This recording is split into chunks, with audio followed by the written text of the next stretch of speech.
Thanks for joining us on NSBA TV, everybody. I'm Sarah Solomon. We begin with a different kind of general session. It's what NSBA calls an ungeneral session, designed to be thought-provoking and groundbreaking. 3 dynamic speakers took the stage with one common goal in mind: to share innovative strategies for moving education forward in America's schools. We see the talents and the abilities and the capabilities that are innate in children, and we try to teach until we set that free. First up, the 2014 Teacher of the Year, Sean McComb, explained that student expectation is what motivates children. Ask yourself how you, as an educator and leader, can create a culture that sets higher standards for students. McComb suggests 3 shifts to focus on. First, focus on the environment in which learning occurs. Create rich, stimulating classrooms that keep students engaged. Implement collegiality. The ability for teachers to rely on one another and share ideas is vital. Lastly, focus on the whole child. Start thinking about students becoming effective learners and not just good students. Really focus on students becoming effective learners, aligning our vocabulary around that, and really looking at some specific practices in the way that we give feedback, metacognition, student learning logs, so that students can really move their learning forward across content areas. That 50-50 share, I give you 50, you give me 50, and we'll be a better student. I think that right there makes education probably the best thing we can look forward to, and that we're all working together. She's been championing literacy, world hunger, and making her mark on the world since the jaw-dropping age of 4.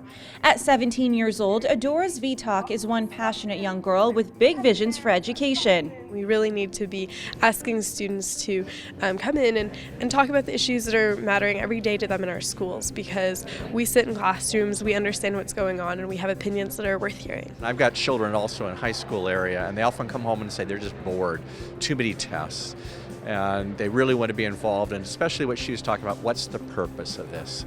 Why am I learning it? My son needs to know practicality for everything, not just physics or calculus. He wants to know why. He's one of the few trained futurists on the planet, and he's here to talk trends. David Zock talked about education often being younger than the children.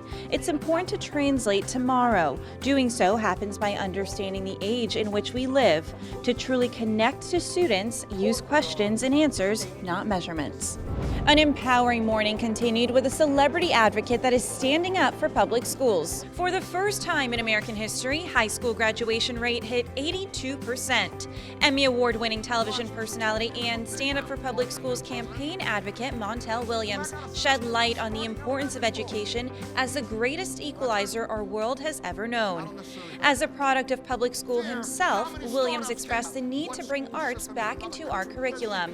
He credits his school's art program for the start of his success. A lot of times we have people who talk about public schools and saying that public schools can't compete. That shows that public schools do compete. I feel like the arts are taken out of the schools, and as a board member, we have had choice. We put together a charter school of the arts, we put together a STEM school, we just hired 6 art teachers, and I want to bring music back.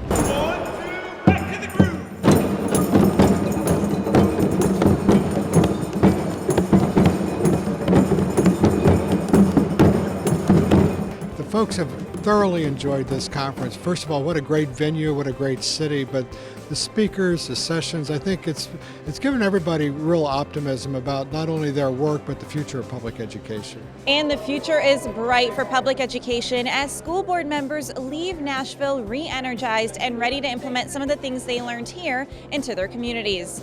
For now, I'm Sarah Solomon with NSBA TV. We'll see you next year in Boston.